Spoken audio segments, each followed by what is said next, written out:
Welcome, welcome, welcome to this Indiana House candidate debate evening. We have 3 debates for you tonight. And so each candidate will have time for an opening statement, probably about 60 policy questions, unless I sneak in some of those 30-second policy questions, depending on the nature of your questions that come in on your index cards. And then also time for a closing statement to tell you why he deserves your vote on election day or why she deserves your vote on election day. And for the format then, what we will do is rotate the order of first response with the 3 candidate debates. They will each have 90 seconds. We'll alternate the order of first response. And then if somebody is mentioned by name or specifically and calls for a rebuttal, they would have 30 seconds for rebuttal. In the 2 candidate debate, we'll have 90 seconds each, followed by a 30-second rebuttal. And again, the order of first response will alternate with each question. I'm Elizabeth Bennion. I'm the campus director of the American Democracy Project here at Indiana University South Bend, and also a professor of political science. The students you see are students in the political science club, and they will be grabbing your note card. So if you have questions for the candidates, write them on note cards, just hold it up in the air, and a student will grab your question. We'll have somewhere, the president of the league will screen the questions. The screening is just to make sure we don't have personal attacks, profanity, or questions that really aren't relevant to the position of a state legislator. But otherwise, we try to get all of your policy-based questions in as much as the time allows. We'd like to thank you for being here. I'd like to thank the League of Women Voters and my colleagues with the American Democracy Project and the students of the IU South Bend Political Science Club for hosting this event, and also Indiana Campus Compact, which has provided a grant so that we can have nice color programs and punch in cookies and talk informally with the candidates after the event. And so those are our sponsors. We are being live streamed, so folks may be joining us at home. They can check us out on the American Democracy Project website, iusb.edu/ADP, or on the League of Women Voters website, lwvsouthbend.org. After the event, those live stream links will be replaced with archived footage of these debates, and we really appreciate the candidates agreeing to this to bring these debates to a wider audience. It certainly is wonderful that they're willing to be here. They did not have questions ahead of time, and to tell us where they stand and let us cast informed votes on election day. And so we'll start with the District 7 candidates. I was supposed to mention one disclaimer. 2 of the candidates tonight are former students of mine. The league contacted them, not CCing me, to see if any of the candidates wish to have another moderator, and they opted to go ahead. And so I thank the candidates. We're really excited that our students are getting engaged, but of course, that doesn't mean that we will or will not vote for them or that we are biased toward or against them. We just like to see all of our students getting engaged, and we're thrilled that the candidates are fine with moving ahead with the plan. So we will start then with opening statements, and we will start with Justin Chubb.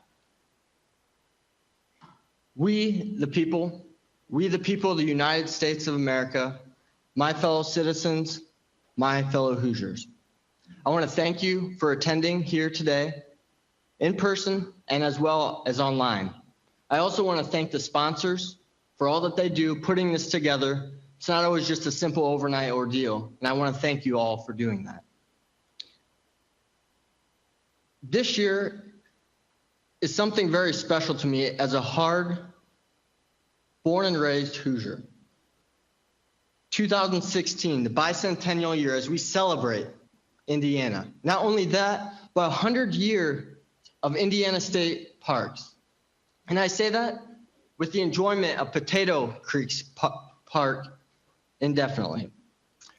I share a vision moving forward as our past has continued to build to where we can move forward to the future. Economic growth, continuing to search for the right innovative education to put our students at competitiveness, not just in Indiana, but around the world. and also ensuring that infrastructure is a commonality of focus in this term is something that I proudly and boldly stand for alongside agriculture. Thank you. Thank you. Mr. Gillen. Good evening. I want to thank everybody who's involved in putting this event together. I know it takes a lot of work, and I really appreciate the invite and the opportunity to be here. I am Jim Gillen. I was born and mostly raised here in South Bend. I'm a graduate of Mishawaka-Marion and Indiana University Bloomington. I've spent the better part of the last 20 years serving this community as an outsourced information technology technician. I currently own and operate J.P. Gillen & Associates, an outsourced IT firm where I employ a staff of 4 incredibly talented, incredibly dedicated individuals. Together, we work to make our clients' lives better through the use of technology. I am the only son of a widowed mother. My father passed away when I was 4.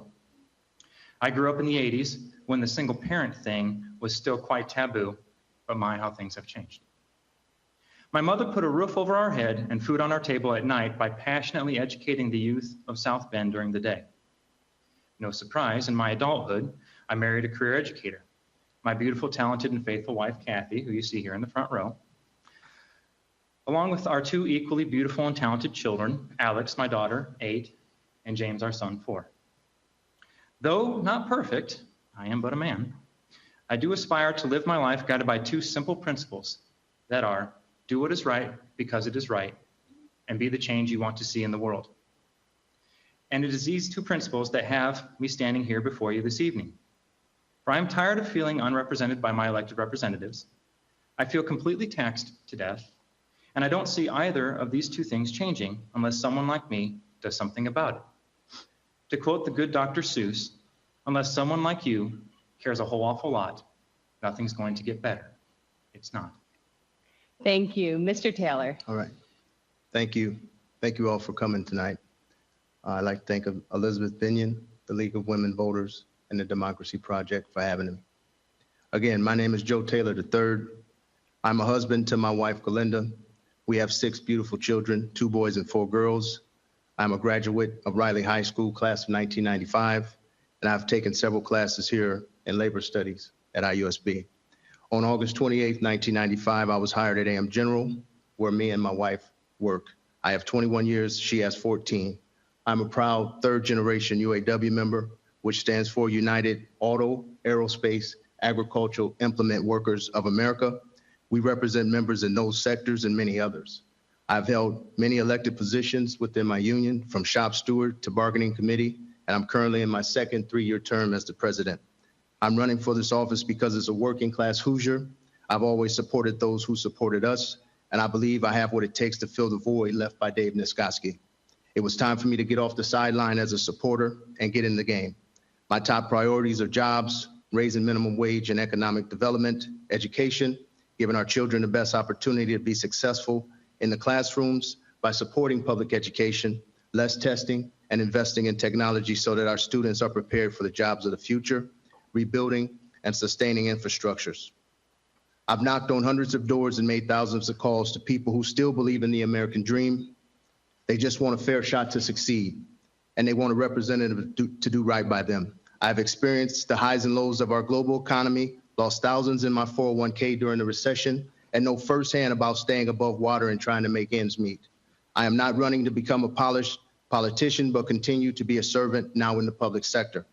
In my household, we live by a simple motto. You must stand up to speak up and speak up to move up. With your vote on November 8th, I look forward to serving you. Thank you very much. And as we move into the questions, I'll be a bit stricter on the time.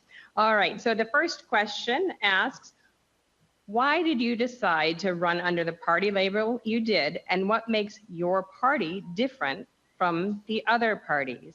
And we'll actually start with you, Mr. Chubb.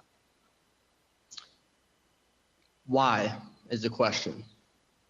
The question is because my morals and values are more associated with the party that I'm with, but also a deep calling and understanding where we can go together in the future. The differences and why is me, myself, Justin Chubb. I believe that first and foremost, the label Justin Chubb is before anything else. and trying to serve the people. Thank you. Mr. Gillen, why libertarian? I guess you could say I fell into libertarianism because I never really felt at home as either a Republican or a Democrat. My entire adult life, I voted split ticket. I am hardcore fiscally responsible, and that speaks to me from the Republican platform, but I don't see our Republican elected officials voting that way once they're in office. And as far as Democratic, I'm hardcore Democratic insofar as I believe in social liberty. You know, a person's a person, no matter how small. And it doesn't matter who you love or how you choose to love them. And I don't think that the government has any place in our homes or in our bedrooms. The Libertarian Party really stands for both of those. We are the party for smaller government. I feel as though our government has grown too large and needs to be itself reined in some. And that's what I hope to do when I'm in office. Thank you. Mr. Taylor. Thank you. Since I graduated high school, and got involved in politics and paid attention, I've always leaned more liberal. And throughout history, if you look at those who've taken care of the working class and supported those when in their time of need, I feel that's my reason for running as a Democrat. This is more in line with my morals and my principles, as opposed to being conservative and less. Sometimes more is needed. And again, my upbringing, being a third generation auto worker, we just always supported those who supported us. I have members at the shop who ask me all the time, have we ever supported a Republican? And I say, has one ever supported us? We take a look at people's voting records, and throughout history, my history in this short time here on this earth, it's been a more liberal Democratic platform. Thank you. The next question has to do with teachers. It says, is there a teacher shortage in Indiana? Indiana ranks low in compensation compared to other states, and there seems to be a problem with teacher retention. What could the legislature do to help solve this problem? And it goes first to you, Mr. Gillen. Is there a teacher shortage? Maybe not today, but if there isn't one in the near future, I can't explain to you why.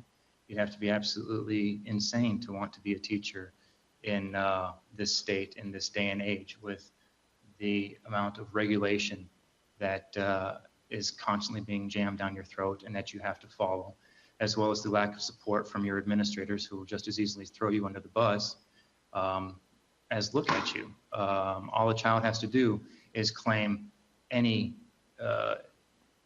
sort of inappropriate behavior, and you're immediately suspended and you're guilty until proven innocent.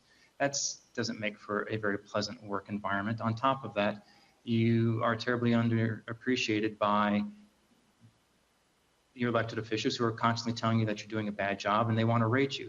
What other government agency has to have a report card? I mean, does the Social Security Office, do those employees get rated on an A to F scale? What about the BMV? And my time is up. Mr. Taylor. Statistically speaking, yes, there is a teacher shortage. And based on what I've heard knocking doors, I've been invited in houses of many teachers to sit down and talk and hear their issues. And they definitely feel underappreciated. They need help. And I would think we need to be more inviting. And we also need to work with the superintendent, whoever that may be, in this next session, and stop wrangling over issues. I think testing and the limitations and the way it was graded, it was a big issue. But I do believe that the legislature can do more if they stop their fighting down at the State House and listen to the teachers and take their input, and that will help solve some of the teacher issues that we have. Thank you. Mr. Chupp. Yes, I do agree that there is a shortage in Indiana. And one of this is kind of a personal touch and seeing the growth of where it can be is having graduated from here, Indiana University South Bend with a degree, I had an opportunity, unique opportunity to serve as the student body elected president. And by doing that, I was able to really connect with a variety of structures of belonging across the campus, one being future teachers. And I'll tell you what, they have a special heart in what they do. And I want to thank each and every one of you for all that you do, because you are underappreciated. One thing that I agree that we're moving towards in the right direction, last year a Senate bill was passed and signed into order that individuals that are studying in Indiana can receive funding, and then if they stay in Indiana afterwards for so many years. And by doing that, that helps the retention by also incentivizing. So I believe that is a step in the right direction. Thank you. Thank you. Our third question says, do you think redistricting should be put in the hands of an independent commissioner rather than having the legislators draw the lines and choose their constituents? It goes first to Mr. Taylor. Yeah, to answer your question, absolutely. I wouldn't say to one person to have the authority to redistrict, but I came here this past summer and watched the movie Gerrymandering, and it was very eye-opening. I wasn't aware of the system totally and how it worked. Both parties are guilty. Whenever they have the majority, they redistrict to their favor. So I would definitely say there needs to be a board of such maybe appointed by both parties, having input, but I would not leave it to one sole entity. But both parties having input and selecting who the people would be to a commission to redistrict I would definitely agree with that. Mr. Chupp. Yes, I also agree with that as well. When you generally look at how a lot of the districts are drawn, you almost ask yourself, what shape or animal it can be sometime because of how it's all over the place. And generally, it's an issue of both and all parties. So I do support that. Mr. Gillen. Oh, absolutely. If you don't believe that gerrymandering is a real thing, just take a look at the district for which the three of us are running. The Republican heart and soul of one little stronghold that South Bend has been completely cut out down there on the southeast side of South Bend. It doesn't go very far north over into the east side of the county of Mishawaka. And to make up for the vast county where it stretches down to, it goes way up north into the west side. So if you look at it and you understand the population density, it's really no surprise that this seat has been Democratic for as long as it has, which is to say, you've got a great advantage. It's yours to lose. So I'm all for redistricting being done by an independent party. My concern would be we have to look at the people who are going to be selecting the quote unquote independent party. And it's hard to give up power once you have power.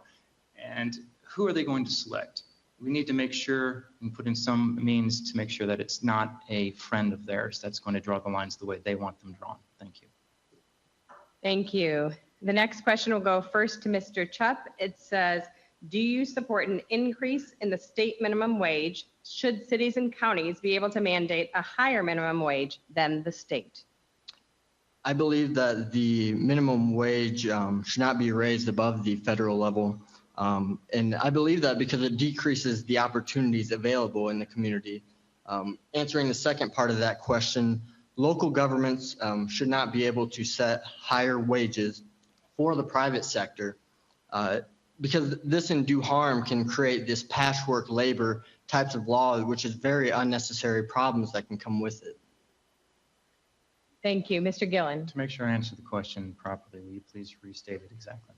Yes. Should there be an increase in the state minimum wage, and should local governments be able to create a higher minimum wage than the state? I'll answer these in reverse order.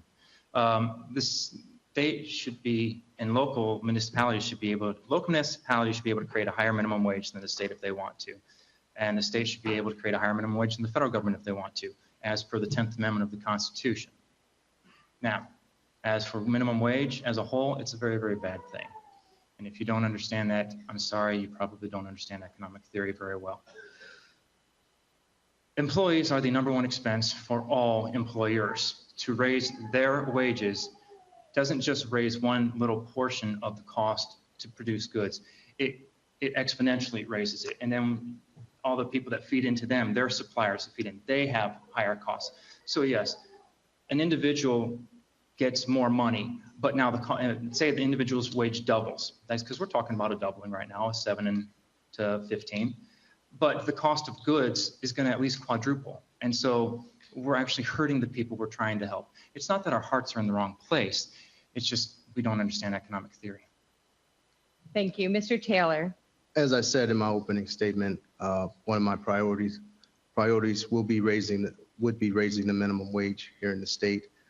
So that goes without saying. I do believe that city government should also have the authority, if they so wish, as we see in South Bend, what's happening here. Unlike my opponents, I disagree. I believe the cost of goods and services have constantly risen over the years, especially since I graduated in '95. What I used to pay for bread, milk, and cereal has gone up. The only thing that has stayed the same is the people at the bottom. CEOs' pay has quadrupled, 300 times more than they make than their employees, and I don't think it's that necessary. I think the people on the bottom and the middle definitely could use it. Now, could we phase it in? I definitely would agree with that. You don't have to take it all in one lump sum, but absolutely, I believe in raising the minimum wage at the state level and in city government if they choose to do so. Thank you. The next question will go first to Mr. Gillen, and it says, the legislature has only produced a short-term fix for our roads. How do you propose to rebuild infrastructure without raising taxes on the middle class and working classes, and without future cuts in education and human services, areas in which Indiana already has low ratings? This is the wording on the question. So how will you ensure long-term sustainability of our roads and bridges, our infrastructure? How would you fund it? Well, if we take the question at its face value, it's an impossible question to answer because you've asked us to allocate money without reallocating money or collecting other monies. So it's an invalid question. But how I would propose to do it is to not raise taxes because, quite frankly, we are being taxed to death. I would propose going over our budget with a fine-tooth comb and looking at the services that are funded and understanding that every service that is funded is a good service. If it wasn't, it would not be funded in the first place. But just because it's a good service doesn't mean that the government has a part in funding it. There are plenty of private entities that are receiving public subsidies. Either they're public or they're private. Which is it? And if they're public, then let them stand, or if they're private, then let them stand on their own and stop reallocating public funds to them. That's a great place to start. Okay, would you like to privatize more of the roads or try to sell off some of them in addition to the? No, absolutely. I have no interest in that because the government itself has a very vested interest in making sure that we have very well maintained roads, and I'm not exactly a huge fan of what's happened when we sold off the toll road and how that's been run. Mr. Taylor?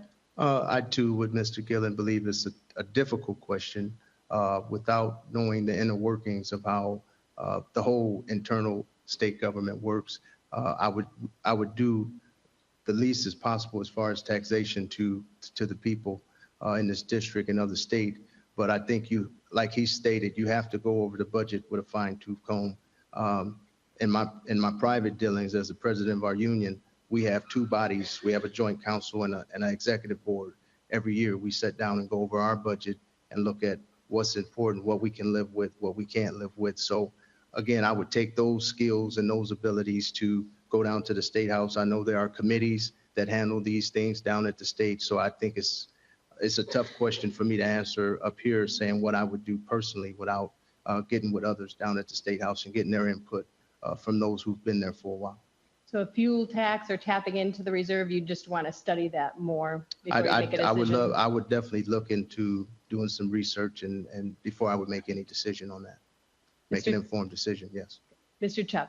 My answer is common as my fellow candidates here as well. It's a very complex and something that influences our lives on a daily basis is infrastructure, whether it's from business to agriculture to just your livelihood. and making sure that we connect with the studies that are going on down at the General Assembly right now. And these legislators that are studying this is very crucial, because to stand here and say that I have a full plan would be a fallacy. However, I will not stand for increase of taxes outrageous.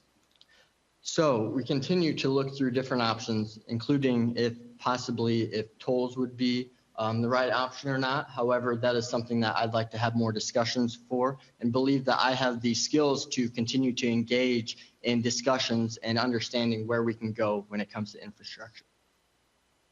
Thank you. The next question will go first to Mr. Taylor. It says, should RFRA be repealed? Would repealing RFRA limit religious freedom? If so, how?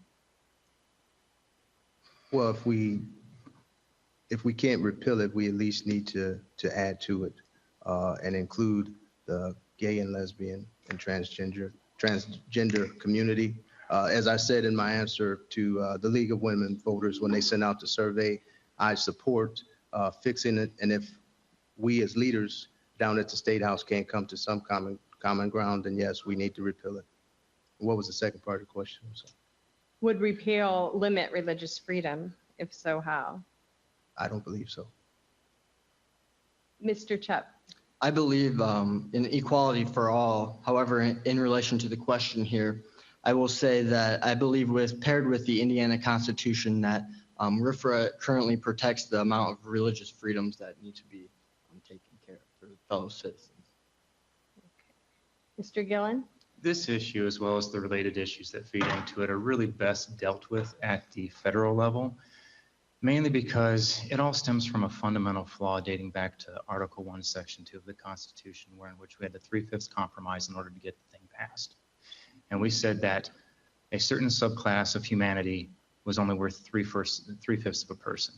That was then changed with the 14th Amendment, Section 2, in which they were made a whole person, but women were still excluded. Then in the 19th Amendment, women were added to that. But nowhere in there is it stated that a person is a person. And quite frankly, we could solve all of these issues if we would just have a constitutional amendment that simply said, all persons being of the human race are afforded equal protection and process under the law. Thank you.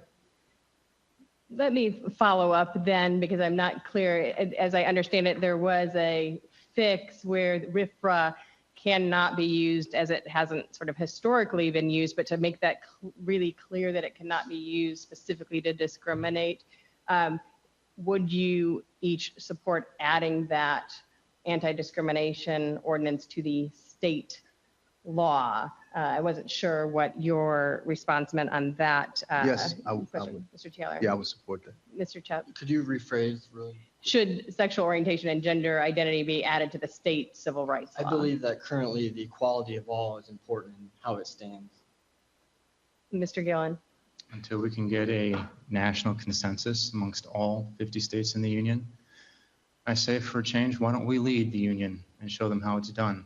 Why don't we pass a constitutional amendment that says all persons being of the human race are afforded equal process and protection under the Indiana Constitution?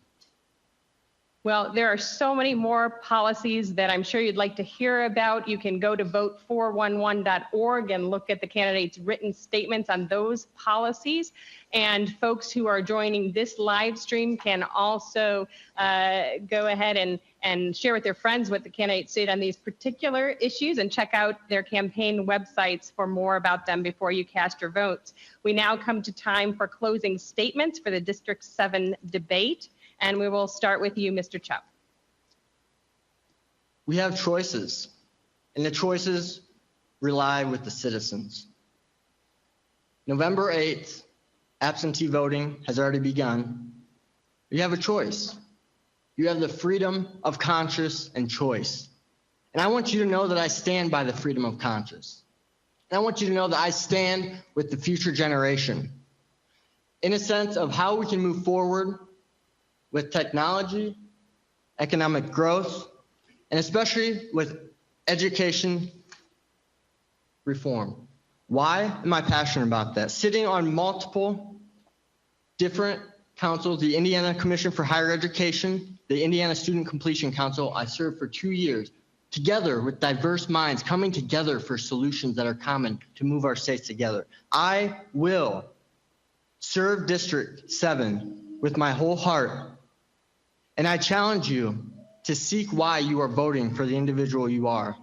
And I thank you once again for joining us in person and in line, and I appreciate your vote November 8th. Thank you. Thank you. Mr. Gillen.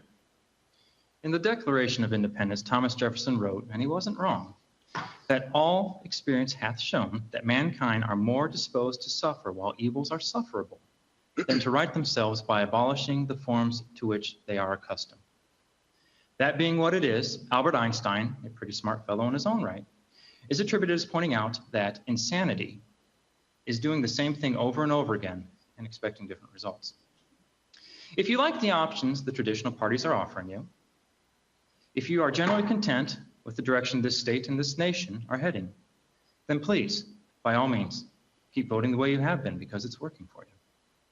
But if, like me, you feel unrepresented, if you are scared, as I am, that our rights, especially those protected by the Bill of Rights, are continually being eroded, if you believe, as I do, that a decrease in the amount and number of taxes is the best way to stimulate our economy, and if, like me, you believe in every person's unalienable right to life, liberty, and the pursuit of happiness, if you believe it is our duty to stand up for those who cannot stand up for themselves, as we are our brothers and our sisters' keeper, then it's time you do something different.